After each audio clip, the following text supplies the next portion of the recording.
শোনো, আবুল কাসিমের সঙ্গে এত সহজ নয় যে যুদ্ধতে মোকাবেলা করবে।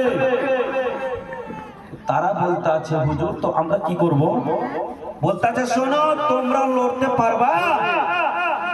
আচ্ছা হুজুর, এই এত বড় একটা পাহুলমান ইমাম হাসান পাকের সন্তান, আর এর সঙ্গে আমরা পারবো না। হুজুর, আপনি তো ওই যে ইরাক মিশর থেকে আপনি একটা পাহুলমানকে ডেকে নিয়ে এসেছেন, ওই পাহুলমানকে কি দিয়ে যুদ্ধ করা যাবে না? বেরাদার পাহুলমানকে ডাক দিল, আরে যা, কোথায় আছো? আর যা, তাড়াতাড়ি করে এসো।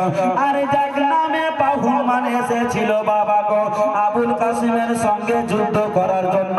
বাবা কিতাবের মধ্যে যেন রাইটার লিখতে আছে বাবা গো, আর যাক নামক যেন একজন পাহুলমান এসেছিল বাবা। যে আর যাকের কথা লেখা আছে বাবা, ওই আর যাক যদি পাহাড়ের উপরে মারতো বাবা গো, পাহাড় যেন ভেঙে সুরমা হয়ে যেত, এত শক্তি ছিল বাবা। শুধু একাই আসেনি, একাই আসেনি, তার সঙ্গে চারটা বেটা নিয়ে এসেছিল বাবা। আর যা বলতে আছে শোনো গো, আমাকে এমন জনের সঙ্গে যুদ্ধ করতে পাঠাচ্ছ, আমার লাগবে না, আমার বেটারাই তাকে শেষ করে দেবে।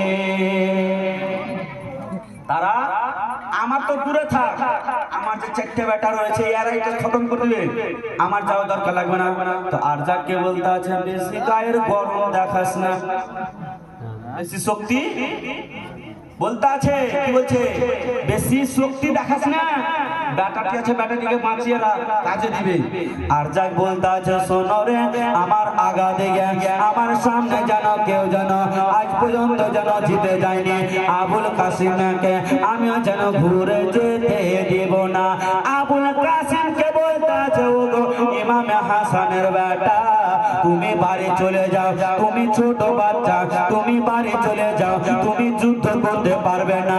মা গো, যেমনই এই কথা বলেছে বাবা গো, আবুল কাসিম বলতাছে ওরে আর যা, দম যদি থাকে তবে আমার সঙ্গে মোকাবিলাতে পাঠিয়ে দেখে না।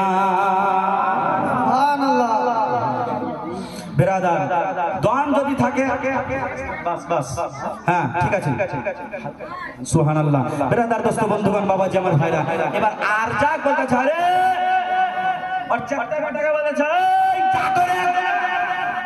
তোর ছোট বেটা যেটা আছে ওকে বলছে, বেটা ছোট রে, ও ছোট বেটা, এবার যা